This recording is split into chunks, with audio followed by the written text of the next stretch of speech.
용이 된 여인.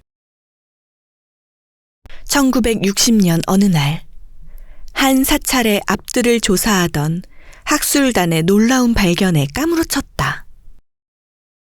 1300년 전 전설 속 용이 잠든 바로 그 위치에서 5m가량의 돌줄기가 나타난 것이다. 과연 어떤 이야기가 잠들어 있는 것일까? 661년, 의상대사가 불법 수행을 위해 당나라로 떠났을 때의 일이다. 등주 앞바다에 이르러 의상은 불현듯 몸을 뒤틀며 괴로워했다. 피부 근육은 타는 듯 뜨겁고 귓전에는 온 열애와 보살들의 말씀이 뒤섞여 들렸다. 그 고통은 눈앞이 아득해 어찌할 바를 모를 정도였다. 신병이었다. 마침 곁에 있던 어느 불자가 의상대사를 부축해 제 집으로 모셔왔다. 불자는 방 한 칸을 내어주고 살뜰히 보살펴 주었다. 불자에게는 선묘라는 아리따운 딸이 있었다. 마음씨도 고운 선묘낭자는 정성을 다하여 의상대사를 간호하고 챙겼다. 그러던 중에 슬그머니 애정이 싹트더니 사모하는 마음을 품게 되었다. 이내 걷잡을 수 없이 커져버린 마음은 도저히 꺼내 보이지 않고서야 견딜 수 없어졌다. 결국 선묘낭자는 의상대사에게 자신의 마음을 전하였다. 이에 의상대사는 온한 웃음을 지어 보이며 불교의 깨달음으로 대답하였다. 선묘낭자는 의상대사의 말씀에 따라 영원히 당신을 따르겠노라 결심하고 제자가 되었다. 다시 기운을 차린 의상대사는 이듬해 여정을 계속하였다. 의상대사의 발길이 향하는 곳은 종남산 지상사였다. 이곳에서 지엄대사의 제자가 되어 화엄사상을 깨우쳤다.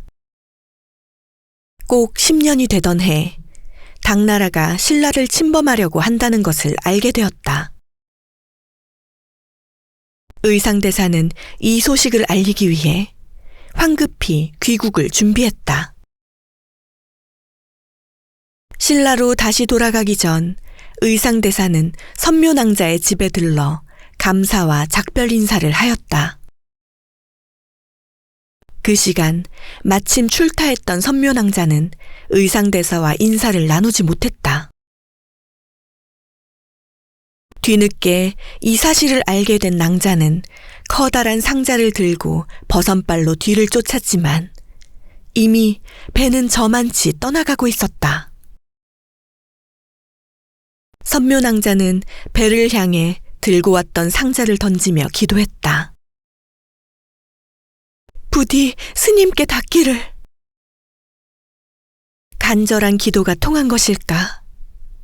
한 차례 해풍이 불더니 정말로 의상대사가 탄 배에 닿았다. 선묘낭자는 그 모습을 보며 나지막히 탄식하다가 용왕님, 스님이 무사히 돌아가 뜻을 잘 펼칠 수 있게 도와주소서 라고 기도하고는 검푸른 바다에 몸을 던졌다. 그러자 신묘한 일이 일어났다. 바다에 빠진 선묘낭자는 뽀얀 물보라와 함께 두둥실 떠올라 하늘 높이 날아오르더니 구름 속에 삼켜졌다. 모두 그저 입을 떡 벌리고 소리 없이 신비로운 광경을 지켜보았다. 잠시 후 온 세상이 무너질 듯한 뇌성이 치더니 이내 구름 속에서 장엄한 용 한 마리가 나타났다. 선묘낭자가 삼켜진 바로 그 자리였다. 나무 아미타불 관세음보살. 용은 의상대사에게 고개를 숙여 예를 표하곤 무사히 신라로 돌아갈 수 있도록 보호하였다. 그 덕에 신라는 늦지 않게 전쟁의 화를 피할 수 있었다.